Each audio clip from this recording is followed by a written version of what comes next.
Hello friends, जय हिंद, good morning, Radhe Radhe.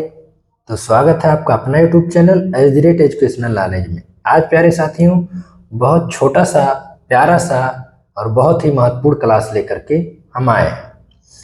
हम भारत देश में रहते हैं तो हमें ये पता होना चाहिए कि भारत रत्न क्या है, किसके लिए बनाया गया और ये कब बनाया गया।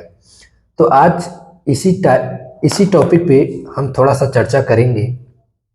और जैसा कि आप लोग यहाँ देख रहे हैं, लिखा है भारत रत्न पुरस्कार का इतिहास। यानी भारत रत्न पुरस्कार जो है ये कब से प्रारंभ हुआ और किन व्यक्तियों को दिया जाता है।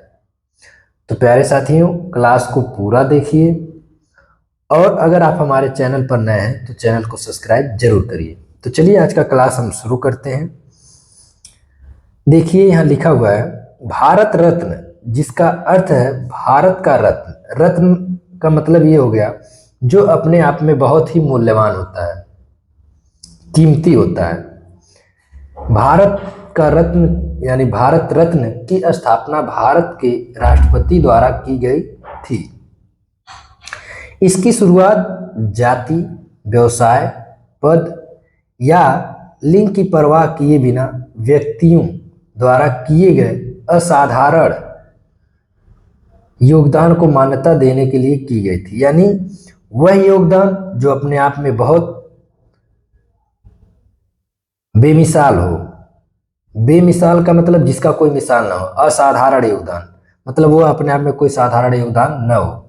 तो ऐसे व्यक्तियों के लिए ये बनाया गया था। पहले प्राप्तकर्ता है इसके सी राजगोपालाचारी, उसके बाद सर्वपल्ली राधाकृष्णन और सीवी रमन को 1954 में सम्मानित किया गया था। यानी भारत रत्न से 1954 में 3 लोगों को सम्मानित किया गया था और इसके पहले प्राप्तकर्ता है सी राजगोपालाचारी, दूसरे हैं सर्वपल्ली राधाकृष्णन और फिर तीसरे हैं सीवी रमन, जिसने राष्ट्र के लिए उत्कृष्टता और सेवा के लिए एक मिसाल कायम की।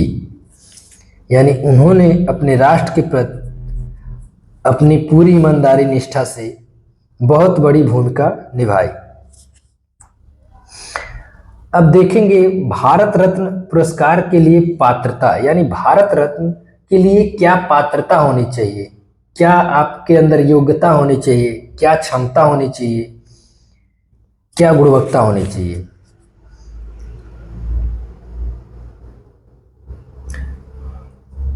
भारत रत्न के लिए चयन मानदंड कई क्षेत्रों को शामिल करने के लिए विकसित हुई है।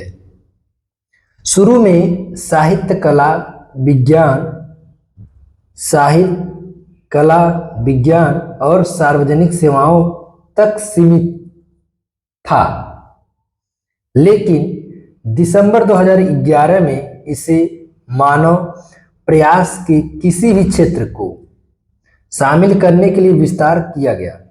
प्रधानमंत्री राष्ट्रपति को पुरस्कार प्राप्तकर्ताओं की सिफारिश करते हैं, जिसमें प्रतिवर्ष अधिकतम 3 पुरस्कार विजेता शामिल होते हैं। यानी प्रत्येक वर्ष में कितने लोगों को शामिल किया जाता है? 3 लोगों को। उल्लेखनीय है कि यह पुरस्कार मरणोपरांत भी दिया जाता है। यानी यह भारत रत्न अगर कोई व्यक्ति राष्ट्र के प्रति बहुत बड़ा कार्य किया है या राष्ट्र के प्रति पूरा जीवन समर्पित किया है तो उनके मरने के बाद भी इससे पुरस्कृत किया जा सकता है, यानी मरणोपरांत, जिससे यह सुनिश्चित होता है कि व्यक्तियों के योगदान को उनके जीवन काल से परे भी सम्मानित किया जा सकता है। यानी अब सोचिए कि मतलब वो कितना बड़ा कार्य कर किए हैं कि मतलब मरने के बाद उनको सम्मान मिल रहा है।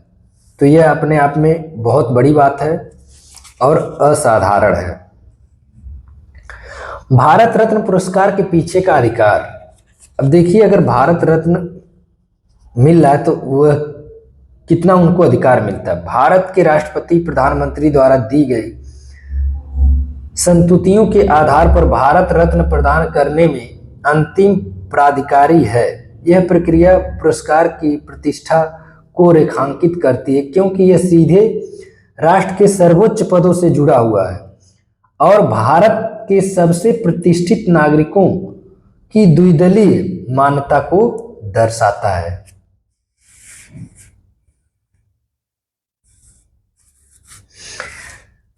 तो देखिए, ये अगर देखा जाए तो अगर इस विषय वस्तु पे हम बात करें तो बहुत बड़ा हमारा वीडियो बनता है, लेकिन एक छोटे वीडियो के माध्यम से आपको जानकारी देने का प्रयास किया गया है।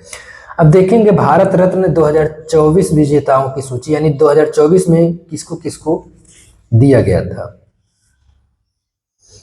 वर्ष 2024 के भारत रत्न पुरस्कार विजेता भारत की विविध प्रतिभा और विभिन्न क्षेत्रों में योगदान के प्रतीक हैं। नीचे वर्ष 2024 के विजेताओं की सूची दी गई है। 2024 में देखिए किसको मिला है। कर्पूरी ठाकुर, लाल कृष्ण आडवाणी, श्री पामुल पर्थी वेंकट नरसिम्हा राव को, फिर देखिए श्री चौधरी चरण सिंह को, ये मरणोपरांत होंगे। प्रोफेसर मोनकम्बू संबाशिवन स्वामीनाथन को, ये 5 लोगों को 2024 में सम्मानित किया गया है भारत रत्न से। भारत रत्न विजेताओं की सूची 1954 से अब तक, तो इसको हम फिर किसी वीडियो में पूरा करेंगे। और आज का ये वीडियो आप लोग को कैसा लगा दोस्तों, कमेंट्स जरूर करिए और आप हमारे मोटिवेट के लिए, हमारे मेहनत के लिए पूरा सपोर्ट करिए और अपना प्यार दिखाइए। धन्यवाद, जय हिंद। और अगर आप हमारे चैनल पर नए हैं तो चैनल को सब्सक्राइब जरूर करिए।